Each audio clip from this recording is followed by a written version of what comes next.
What's up, family? Welcome to my video. Welcome to my channel. Hey, for all you Chevy Equinox drivers, and it's a nice, pretty Chevy too, pretty red, Vice Lord. But listen, if you got a problem with your trunk latch sensor light not going off and it just keep dinging and dinging and dinging, it's an easy fix. Just disconnect your battery and get a new fuse, right?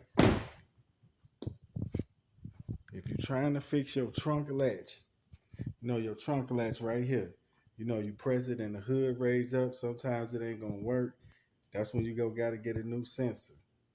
But to stop the light from ding ding dinging, you're gonna have to go and disconnect the battery for a quick fix.